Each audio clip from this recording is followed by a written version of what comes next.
Welcome into the technical area preview show. Welcome back. Hope you guys enjoyed the review episode of Match Week 2. And now we're getting a little bit of Match Week 3 as we start our games off actually today.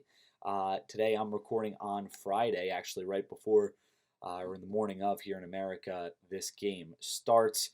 Again, hope you guys enjoyed the review show. And let's kind of just jump right into the previews here as we look forward toward the weekend and match week 3.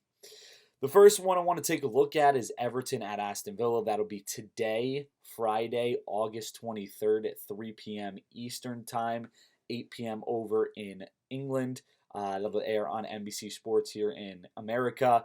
And let's just take a look at some of the things that have happened in the past in this Aston Villa Everton matchup. Now, Everton have won 6 out of the last 10. They're 6-3-1 in their last 10 against Villa. They haven't played Villa since 2016, though, because Villa was in the championship, did not play them in any League Cups or the FA Cup. And the only two losses that Everton have had in their last 15 matches against Aston Villa have actually come at Villa Park, though. A couple things to look at here as we look into this game. I think that Aston Villa, they're going to bring the pressure in the attack. It's a matter of whether they can defend. Everton are the only club that have yet to concede a goal in the Premier League season yet. So the defense has been pretty sure in the back there. I think Villa will try to attack. They got a similar kind of style to the way Fulham played last year, where they're not going to back down from anybody, but that can cause them some problems. Another couple things. Villa actually have scored more goals and I believe have more wins against Everton than anybody else in the Premier League, or than against anybody else in the Premier League. So it's just something to look out for there. They also played a ton of times, so that also could factor into that. And then Everton have actually scored 2 goals in, I believe, their last 8 meetings with Aston Villa. So there's going to be some goals in this one. It's going to be exciting. It's going to be at Villa, so I think that makes this thing a little bit closer.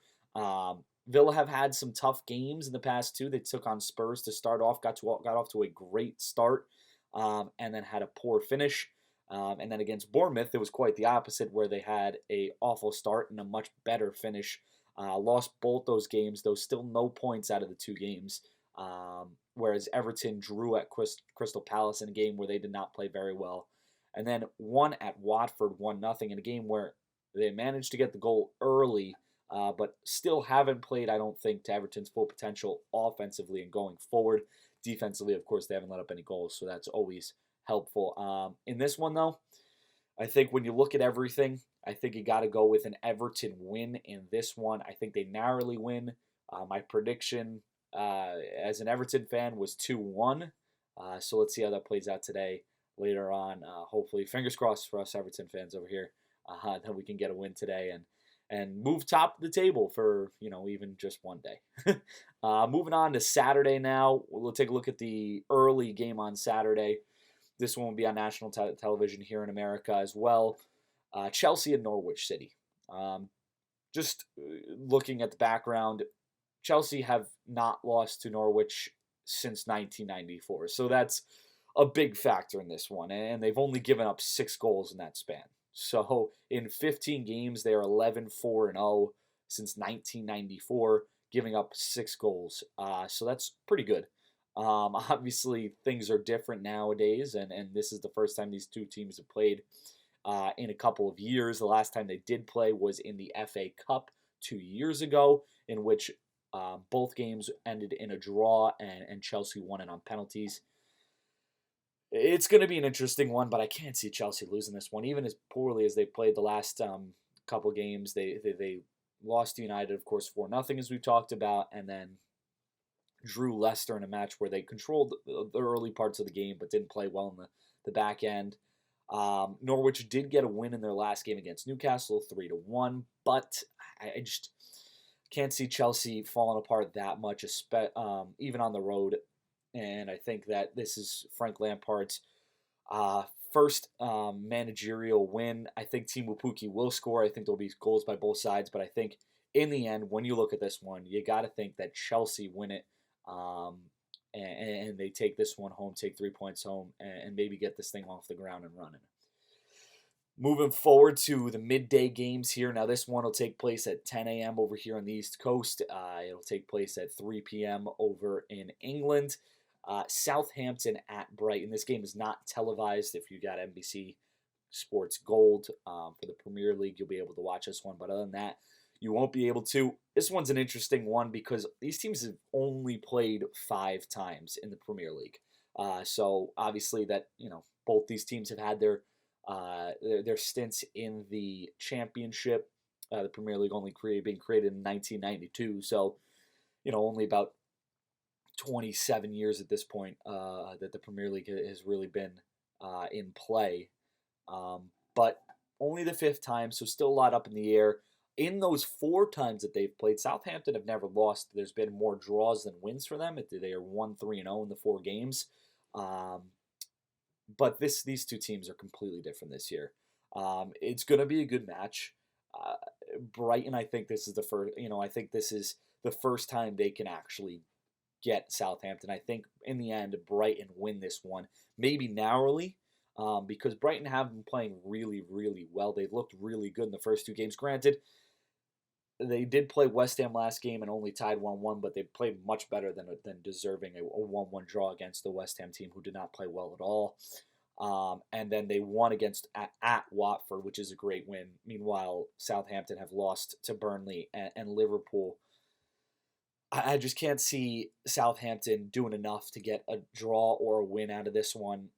I think this one's narrow, but I think Brighton win it in the end. Moving on here to the game that is televised here in America. Crystal Palace at Manchester United.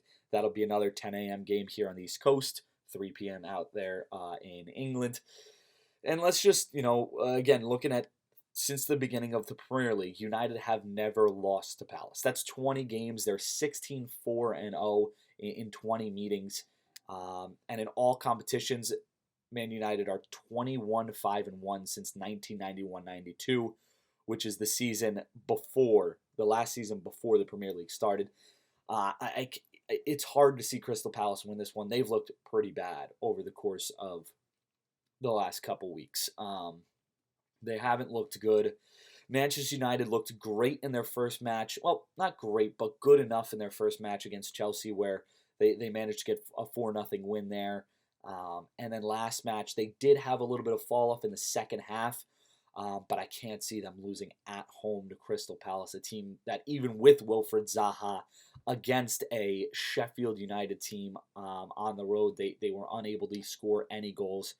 I believe they're one of 2 teams that have yet to score a goal to begin with. So it's going to be interesting to see how things play out for them the rest of the season, but in this one, Man United all the way. They get the win at home and take all 3 points home for the second time in 3 matches. Moving on with the 10 a.m. games, we have Leicester at Sheffield. Again, this one not televised. This one's been pretty even all time. In the about 95 times these teams have played. They are 31, 33, and 31. So about as even as it can get. 33 draws and then 31 wins for both sides. It's been pretty even series. These teams have never played each other in the Premier League though. The last 10 games dating back to 2005, Leicester are 5-3-2 against Sheffield United. I think Sheffield United has played really well, but Leicester have been dangerous in their first 2 matches. They've come out with 2 draws and only scored 1 goal. But once that midfield figures it out, once they get that chemistry with the attack, once everybody can find their strike and start placing balls a little bit better as the season goes on, they're going to be a dangerous team to look at as the season moves forward. And I think they kind of get that off the ground a little bit here against Sheffield United. I think it'll be close because the game is at Sheffield, and Sheffield have put together 2 pretty good performances so far this season to get them 4 points so far in 2 games. Um, but those 4 points are at Bournemouth and versus Crystal Palace, two teams who are not going to be up in this top half of the table. So this will be their first test in the Premier League, and I think that makes it a little bit closer because Sheffield are at home, but I think Leicester win it in the end. I think they have too much firepower going forward, and I think they got too much on their side to really think anything other than a win here in this matchup. Final 10 a.m. game here is Watford hosting West Ham. This one again 10 a.m. on the East Coast, 3 p.m. over in England.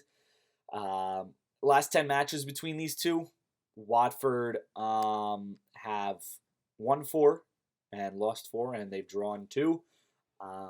West Ham versus Watford in Premier League play, same thing, pretty even, 5-2 and 5. So pretty evenly distributed between these two teams over the course of their times playing over the last 10 to 12 matches. Both teams have struggled to start off. I mean, West Ham have had the tougher of the two schedules. Watford have played Brighton and Everton, and West Ham have played Brighton and Man City. And listen, I love Everton, but they're no Man City, so I think we got to give the edge here to West Ham in terms of tougher schedule. Watford still have 0 points, bottom of the table on goal differential, while West Ham are looking for their first win. I think the one thing to look at for Watford is that they still need to implement a bunch of these guys. Danny Welbeck got some time last game against Everton, but did not start. I don't think they've started any of their new signings yet. We haven't seen Sarr yet. So it'll be interesting to see if they implement those guys this week. It's going to take some time for them to get that chemistry going, but I mean, this is a game where Watford at least need to get a point out of if they want, to get the season off the ground and not fall into a deeper slump than they're already in right now. And I think that that's what ends up happening. I think West Ham is good. I think Watford is also much better than they've played. And that's why I think this one ends in a draw, to keep things pretty even here as they have been over the last 10 to 12 games. Moving now to the late game on Saturday. Arsenal at Liverpool, 12:30 over here in America, on the East Coast. 5:30 over in Britain. This one will also air on ESPN here in America, NBC Sports here in America. Now, I thought this was pretty interesting. Liverpool haven't lost to Arsenal since 2015. They're 4-4-0 and haven't lost at home to Arsenal since 2012. This one, again, is at Anfield. Last season, they drew at Arsenal, at Liverpool. Liverpool won 5-1. I think in this specific matchup, I think that Arsenal's a little bit better than they were last year, and I think they'll give Liverpool a little bit more of a challenge. Neither of these teams looked good last week. Liverpool only a 2-1 win against a Southampton team, even on the road that they should beat by more than that. Didn't look great, looked kind of complacent, I guess you could say. And the Arsenal 2-1 against Burnley at home, a team that they probably should have put in a better performance against. I think the 2-1 score lines for both these matches kind of fit the way the match went, because I don't think that neither Arsenal nor Liverpool played really well last week. Arsenal more so. I think that they haven't looked good in the first 2 weeks per se. Granted, they have 2 wins. They have 6 points, but I'm not convinced on them yet. And they've also haven't implemented their entire squad, started their entire squad. So, that is also something that we need to look at. Obviously, one of their best players, Nicolas Pepe, has not started a game yet. So, obviously, that may have a factor in it. But I think that when you look at Arsenal, they should be beating Newcastle 1-0, especially after what we saw happen in Newcastle last week with a 3-1 loss to Norwich. And they should be beating Burnley by more than a goal, I think, at home. So I think that they haven't played as well as Liverpool have played.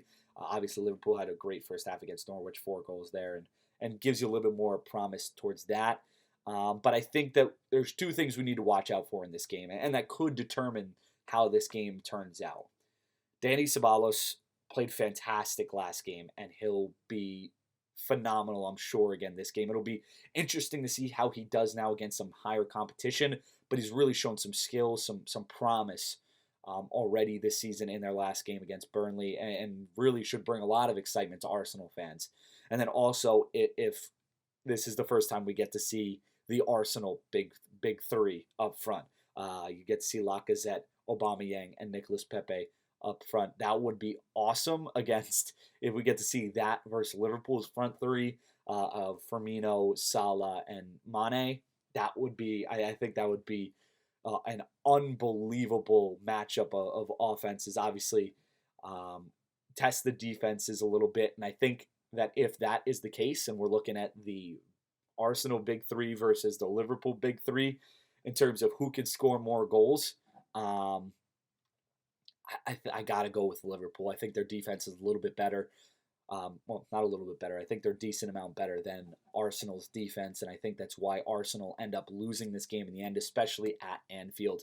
These two teams are the only two teams that haven't given up points yet this season, so we'll see who drops the points. If not both teams drop the points, maybe we get a draw out of this one. But I'm going with a Liverpool win.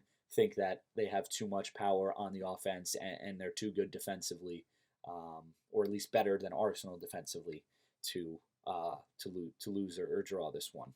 Moving on to Sunday, we get the 9 a.m. Eastern time, 2 p.m. I believe it is over in England. Match that is on NBC Sports. Man City travels to Bournemouth to Vitality Stadium, take on the Cherries. Really not much to go over in this one. Just to give you a good idea of how things have gone in this series in the last in recent memory. Man City have legitimately in 14 matches against Bournemouth never lost to Bournemouth. The last time they drew Bournemouth was in 1999. So maybe it's a little bit closer because it's at Bournemouth, but there's no shot in the world. I think that Man City don't win this game. I think this is a pretty good locked-on favorite here. I can't see Man City. If Man City do draw or lose this game, especially after already dropping points last week and being behind the 8 ball, behind Arsenal and Liverpool, who play each other this week and possibly get even more of a lead on them. Obviously, early in the season, of course. Like, I'm not saying that this really has a terrible factor, but I think Man City need to just, get a win here and carry things forward. I can't see them losing this one. It just doesn't make any sense. Moving on now to the 11:30 a.m. and the final two games of the match. Again, 11:30 a.m. here, 4:30 p.m. In England. Newcastle at Spurs is the first one, and that one will be televised here in America. Spurs have won the last 4 meetings. Other than that, it's been pretty even. They've all been pretty low-scoring games. The last 4 games that they've featured in, only 7 goals have been scored between the two teams. Again, 6 of them have been by Spurs. Newcastle looked terrible last week. Did not look good at all against a team that they shouldn't be 3 goals worse than. Excuse me. It's probably going to be a close game from like maybe the first half, I'm thinking. But I don't think Tottenham slip up here. I think they get a win and they grab all 3 points after a tough match against City last week. And then finally, to wrap things up here, Burnley at Wolves is the other late Sunday game. In the last 10 versus Wolves, Burnley is 4-4-2, so they actually lead the series, which is kind of surprising. But we also have to remember that Wolves just came up last year, and in the season series last year, both teams won their game at home. There's not been a lot of goals scored here either, but Burnley has looked half decent this year. So that's, makes me lean again. I've been saying a lot of, these could be closer than they look on paper. I think Burnley probably get a goal, but I think Wolves end up getting the win. They looked terrific in the second half last week. They're still trying to find themselves a little bit, but I think they get a win and finally get 3 points here after their first two matches being draws against Leicester and United. I think they finally get 3 points here and boost themselves up the table a little bit here in match week 3. All right, that's all we got. That is the entire preview section. I hope you guys enjoyed it. Hopefully all these predictions are correct. That'd be pretty cool. Hope you guys enjoyed it, and hopefully you guys caught this before the 3 p.m. match today. If not, of course, hopefully you guys catch it before the weekend. Keep listening, keep following. We'll have a review episode again, hopefully by next Tuesday, on the week that was. With there not being a game on Monday, I'll have a little bit more time to work on that and get that out earlier than I did last week. I think I got it down around 11 p.m. up last Tuesday, but hopefully we'll get it up a little bit earlier this week for you guys to get a look at the reviews before we hit the preview again next week, at the end of next week. But again, thanks for listening. Thanks for watching. And we'll talk to you guys next week. Peace.